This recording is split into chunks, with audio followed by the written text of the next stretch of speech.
ಈ ಸ್ವಚ್ಛತಾ ಕಾರ್ಯಕ್ರಮ ಏನು ಮಾಡಲಿಕ್ಕೆ ಉದ್ದೇಶ ಏನು ಹಿಂದಿನ ಉದ್ದೇಶ?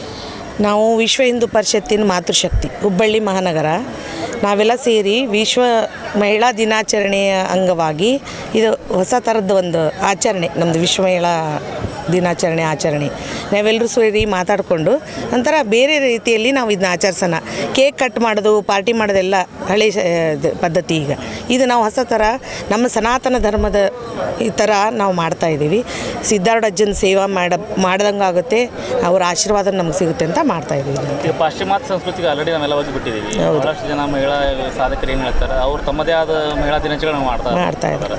ನೀವು ಈ ಥರ ಸ್ವಚ್ಛತಾ ಕಾರ್ಯಕ್ರಮ ಮಾಡ್ತಾರೆ, ಇದು ದೊಡ್ಡ ನಾವು ಹೆಚ್ಚು ಕಡಿಮೆ ಇದೆಲ್ಲ ಕರ್ನಾಟಕದಲ್ಲಿ ಪ್ರಸಿದ್ಧ, ಕರ್ನಾಟಕಲ್ಲ ಹೆಚ್ಚು ಕಡಿಮೆ ಇಡೀ ಭಾರತದಲ್ಲೇ ಪ್ರಸಿದ್ಧವಾದ ಒಂದು ಮಠ ಇದು. ಆ ಅಜ್ಜನ ಆಶೀರ್ವಾದ ತೊಗೊಳಕ್ಕೆ ಬಂದಿರೋದು. ಎಲ್ಲರೂ ಬೇರೆ ಬೇರೆ ಥರ ಅವ್ರವ್ರ ಇಷ್ಟ ಮಾಡ್ಬೋದು, ಆದರೆ ನಾವು ಪಾಶ್ಚಿಮಾತ್ಯದ್ದು ಮಾಡೋದು ಬೇಡ. ಇನ್ನು ಮೇಲೆ ನಾವು ಬೇರೆ ಬದಲಾಗೋಣ. ನಮ್ಮ ಭಾರತೀಯರ ಸಂಸ್ಕೃತಿ ಥರ ನಾವು ಮಾಡೋಣ. ನಮ್ಮದು ಋಷಿ ಸಂಸ್ಕೃತಿ, ಹಳೆಯ ಕಾಲದಿಂದನೂ ನಮ್ಮದು ಭಾರತ ಅಂದರೆ ಋಷಿ ಸಂಸ್ಕೃತಿ.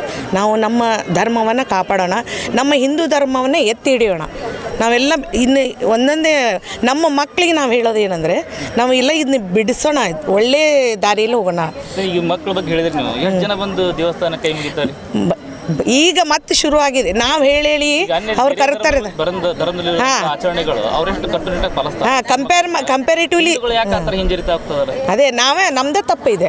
ನಾವು ಹೆಣ್ಮಕ್ಳೆಲ್ಲ ಸೇರಿ ನಮ್ಮ ಮಕ್ಕಳನ್ನ ನಾವು ದೇವಸ್ಥಾನಕ್ಕೆ ಹೋದಾಗ ಪ್ರತಿ ವಾರನೂ ನಮ್ಮ ಮಕ್ಕಳು ನಮ್ಮ ಜೊತೆ ಕರ್ಕೊಂಬಂದು ಒಂದು ಭಜನೆ ಏನೋ ದೇವ್ರದ್ದು ಏನೋ ಸತ್ಸಂಗ ಮಾಡೋದು ಇಂಥದ್ದು ಮಾಡಿದರೆ ಅವರು ಚೇಂಜ್ ಆಗ್ತಾರೆ. ಈಗ ಅದಕ್ಕೆ ನಾವೆಲ್ಲ ಮಾತೃಶಕ್ತಿ, ಹುಬ್ಬಳ್ಳಿ ಮಹಾನಗರದ ಮಾತೃಶಕ್ತಿ ಎಲ್ಲ ಪ್ರತಿಯೊಂದು ಏರಿಯಾದಲ್ಲಿ ಸತ್ಸಂಗನ ಮಾಡಬೇಕು ಅಂತ ತೀರ್ಮಾನ ಮಾಡಿದ್ದೀವಿ. ಅದನ್ನು ಜಾರಿಗೂ ತಂದಿದ್ದೀವಿ.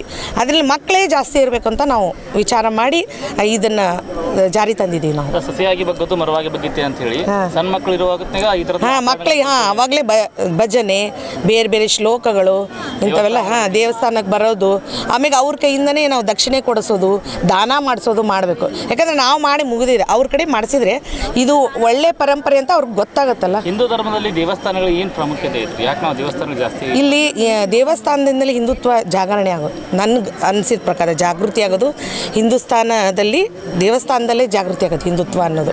ನಾವಿಲ್ಲಿ ಬಂದು ಸತ್ಸಂಗ ಭಜನೆ ಮಾಡಿದರೆ ಪ್ರತಿಯೊಬ್ಬರಿಗೂ ಏನು ಒಳ್ಳೆಯದು, ಯಾವ ಥರ ನಾವು ಇರಬೇಕು, ದೇವ್ರ ಜೊತೆಗೆ ಹೆಂಗಿರೋದು, ಇದೆಲ್ಲ ಗೊತ್ತಾಗುತ್ತೆ ಅಂತ. ಈ 20ನೇ ಶತಮಾನದಲ್ಲಿ ಆಸ್ತಿಕ ಮತ್ತು ನಾಸ್ತಿಕದ ಪದಗಳು ಬರ್ತಾ ಇದಾವೆ.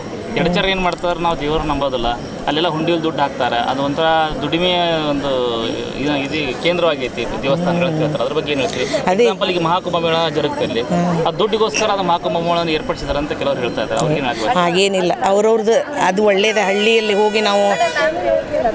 ಹೋಗಿ ನಾವು ಕುಂಭಮೇಳ ಮಾಡಿದ್ರಲ್ಲಿ ಅಲ್ಲಿ ಸುತ್ತಮುತ್ತಲ ಜನರಿಗೂ ಚೆನ್ನಾಗಿ ವ್ಯಾಪಾರ ಆಯ್ತಲ್ಲ, ಅವ್ರದ್ದು ಜೀವನಾಂಶ ಸಿಗ್ತಲ್ಲ ಅವ್ರಿಗೆ. ಅದೇನು ತಪ್ಪು ಅಂತ ನಾನೇನು ಹೇಳಲ್ಲ. ನಮ್ಮ ಹಿಂದೂ ಧರ್ಮದಲ್ಲಿ ಯಾವಾಗಲೂ ಇದಿರೋದೆ. ನಾವು ದಕ್ಷಿಣೆ ಹಾಕೋದು, ದಾನ ಧರ್ಮ ಮಾಡೋದು ಎಲ್ಲ ಹತ್ರ ಮೊದಲಿಂದನೂ ಇದೆ. ಅದೇನು ತಪ್ಪು ಅಂತ ನಾನು ಹೇಳಲ್ಲ. ಅದು ಒಳ್ಳೆಯ ದಕ್ಷಿಣೆ ಹಾಕೋದ್ರಿಂದ ಸರ, ಅದರಿಂದ ಒಳ್ಳೆಯ ಒಂದು ಇವರಿಗೆ ಬಂದಂಥ ಭಕ್ತರಿಗೆ ನಾವು ಅನ್ನಪ್ರಸಾದ ಮಾಡ್ಬೋದು.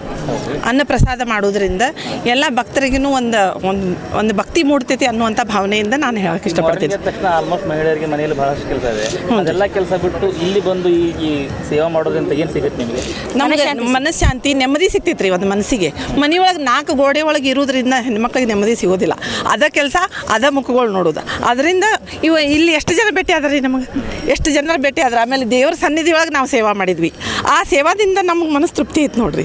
ಆ ತೃಪ್ತಿಗೋಸ್ಕರ ನಾವು ಇಲ್ಲಿ ಬಂದು ಸೇವಾ ಮಾಡೀವ್ರಿ. ಆತ್ಮತೃಪ್ತಿಗೋಸ್ಕರ ನಾವು ಇಲ್ಲಿ ಬಂದು ಸೇವಾ ಮಾಡೀವ್ರಿ. ಸಿದ್ಧಾರೂಢ ಮಹಾರಾಜ್ ಕಿ ಜೈ. ಗಂಡ ಮೆಟ್ಟಿದ ನಾಡು ಹುಬ್ಬಳ್ಳಿಗೆ ಜಯವಾಗಲಿ. ಸಿದ್ಧಾರೂಢರ ಸಾರು, ಉಂಡವರೆಲ್ಲ ಪಾರು. ಸಿದ್ಧಾರೂಢರ ಅಂಗಾರ, ದೇಶಕ್ಕೆಲ್ಲ ಬಂಗಾರ.